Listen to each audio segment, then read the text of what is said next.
All right. Hi, you guys. So we made it through the introduction. Yay, made it through your first PowerPoint. And now we're going to start talking about some actual physical evidence. Okay, so this is basically evidence that is submitted to the crime lab for analysis. So let's get started. All righty, here we go. Dun, dun, dun, dun. Sorry about that. Okay. So physical evidence is defined as anything tangible recovered from a crime scene, or it could be recovered, let's say, from a victim during an autopsy, could be recovered from a suspect when that suspect is arrested, such as a DNA sample. But the bottom line is that physical evidence is something that can be analyzed, that can prove or disprove a fact, okay? Because remember, we're dealing with science, and science is objective. It is truly black and white, fact-based, number-based, science-based, okay? So we're just looking to prove facts or disprove facts, and whether you prove or disprove, hopefully that can help aid the investigation. So I want to talk about also the word tangible. Okay, so the definition of tangible is something, that you can hold, that you can physically touch. However, I want you to kind of expand that definition. Think of tangible as something that you can take into the crime lab and it can be analyzed. Okay, so when you have evidence that comes into the lab, sometimes all the investigators need to know is, let's prove whether in fact a crime has been committed. And that's all the farther it goes. Quite more frequently, physical evidence in a dream world, okay, would be used to connect the victim to the suspect, the victim to the crime scene, and the suspect to the crime scene, all with scientifically valid, analyzed physical evidence. And from my experience in the lab, I've seen the weirdest things come in as physical evidence.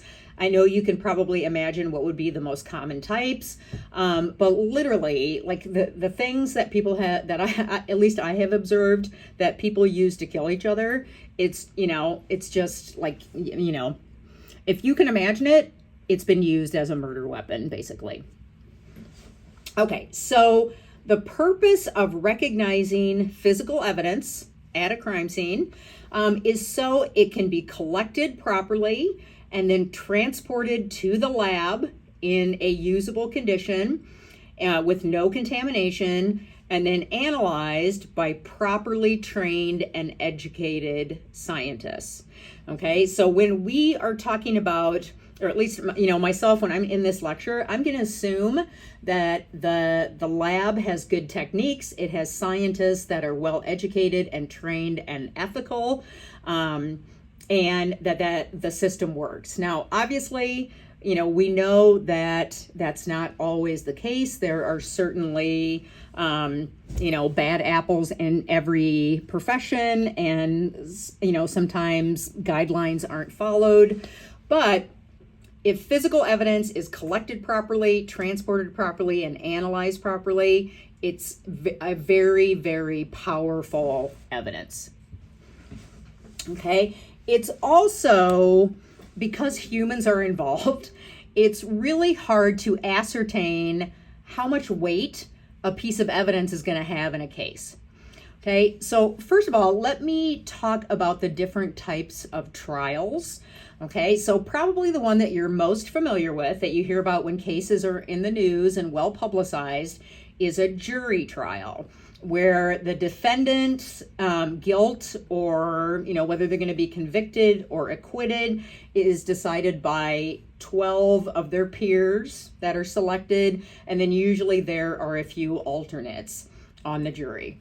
So that's what we hear about most of the time. Another common type of trial is called a bench trial, and that is where there is no jury. It's just the judge that hears all of the evidence from the prosecution and the defense, and then the judge is the one that decides whether the person is guilty or not guilty. So under the Constitution, a defendant has the right to request either type of trial. Okay, now does that mean that they are going to get that type of trial? No, it does not. Okay, actually, prosecutors normally, if they can plea bargain, they're going to do it. Okay, trials are really, really expensive. And so normally the plea bargaining process, if at all possible, takes place. Okay, sometimes it's not going to take place. There's definitely going to be a jury trial. For example, if it is a case of capital murder. And what capital murder means is that there are certain types of crimes that fall under that. So for example, if someone kills a police officer, that is capital murder.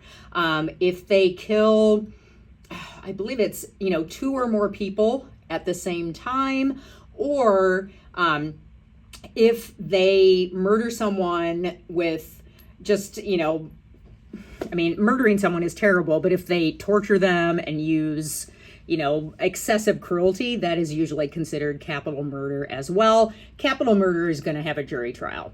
But if a defendant is arrested for shoplifting, that's going to be plea bargained. They can try to demand a jury trial, but I cannot see a prosecutor spending money and time to take something to a jury for shoplifting. Okay, so just because the defendant requests it doesn't mean that it's going to happen. And normally most cases are plea bargained out. And that's just kind of the way the system works. So tangible was the first term that I wanted you to know. Okay. The second important term in this presentation is the word probative. And what probative means is basically right here, it is relevant to the case. Okay. And you're looking at evidence that can potentially connect the victim to the suspect or the suspect to the scene. When you start to establish those links through physical evidence, that can be very powerful. Okay, if it's not relevant, it doesn't need to be analyzed. Okay, so let me give you an example of this because detectives fall prey to this too. Okay, they want to have DNA done on everything. And so when I was at the lab, we had to sit down and talk to detectives and figure out, okay, what are the most probative things? What is going to help your case the most to establish links between the parties involved? Like to prove that the suspect was at the victim's apartment, say. Okay, so here's an example. Let's say that there is a woman, she's brought into the medical examiner's office for autopsy, and when I meet her, basically, she has a big butcher knife sticking out of her belly. Okay, so if the detective said to me, hey, I want you to analyze the blood on that knife and do DNA on it and tell me whose blood that is. Okay, well, I can tell you whose blood that is. It's the person whose belly it is sticking out of. Okay, that doesn't help the case. That is not probative. We know whose blood is going to be on the blade of the knife. What would be more probative would be to take the knife and send it to latent fingerprints and look for who was handling that knife. Okay, who put it into this woman's belly. That can be very important and very relevant. So, detectives fall prey to that too. They're just like, okay, do DNA on that, do DNA on this. And if it doesn't help the case, there's no reason to do it. So when we look at this diagram, so this is called a Venn diagram, and basically in a dream world, what we would want to do is to be able to somehow connect the victim to the suspect, connect the victim to the crime scene, and connect the suspect to the crime scene, all with scientifically valid, analyzed physical evidence. Now, does that always happen? No, it does not. You may be able to get one of the three, or maybe two of the three. Okay, so it doesn't always happen, but that is what we are shooting for, okay, to be able to establish scientific links between all of the parties involved.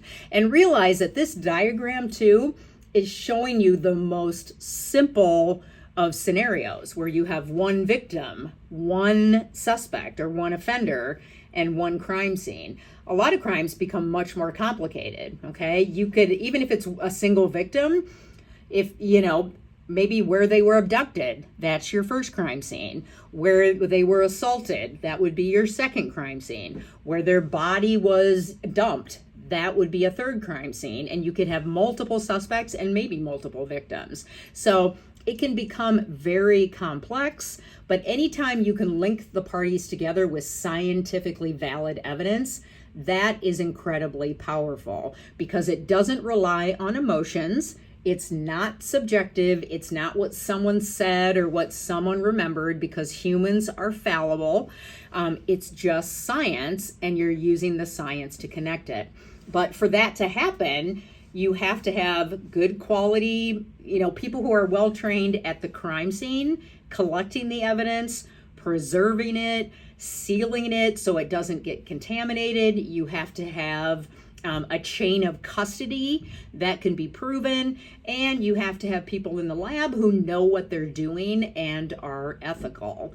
And anytime you involve humans, that system can be fallible. But this is what we're trying to do in forensic science. Okay, so let me explain just a little bit about the difference between physical versus testimonial evidence. So physical evidence is tangible. And what that means is it's something that can be seen, felt, smelled, heard, analyzed. It's basically anything that you can take into the lab and you can analyze. Okay, so we typically think of physical evidence as being, something like a firearm or maybe a bloody shirt or a bloody knife. Okay, but it can also be things that you can't physically touch. It could be at the scene of an arson. Maybe one of the investigators smells something like gasoline. And so you could take some arson debris in and seal it in, like a paint can, something that's airtight, and the lab can analyze the fumes that are coming from that fire debris. Obviously, the fumes aren't something that you can actually hold, but it's still tangible because you can smell it and you can take it into the lab. It could also be something like video evidence or a voicemail, okay? You can't hold a voicemail, but, it can be taken to the lab and it can be analyzed. So anything that can be analyzed at the lab is considered tangible, and that's what defines physical evidence. Okay, this is a very, very important statement, so put a big star by this. Okay, and let's kind of go through this. So if the evidence is collected and analyzed properly, physical evidence always, always, always has a greater value and reliability than testimonial evidence. Okay, because it's science. It's completely objective. Does the DNA match or does it not? There's no feelings and emotions or, anything like that, or memory recall involved in that. So testimonial evidence is defined as what someone says. So it could be, if the victim is alive, the victim can give a statement. This is what happened to me. The suspect can give a statement as to, no, here's my alibi. I was nowhere near that person. It can be what a witness saw. It can be what a police officer observed when he or she arrived at the scene. So that is what testimonial evidence is. And the human brain can be very fallible in terms of memory and recall. And so that's why if it's in the lab, it's physical evidence, that's why that always carries a greater weight when the system works properly. And I'll tell you, in my opinion, the greatest heroes of forensic science are not in the lab. They are the crime scene investigators that are at the scene collecting and preserving that evidence. Because most crime scenes, and this is from my experience, are absolute chaos. And most of the time you're dealing with victims that lead very high risk lifestyles, meaning that they're involved in substance abuse or prostitution, or they have, a pretty severe mental illness, or all of the above. And those are people that tend to live, have very chaotic surroundings.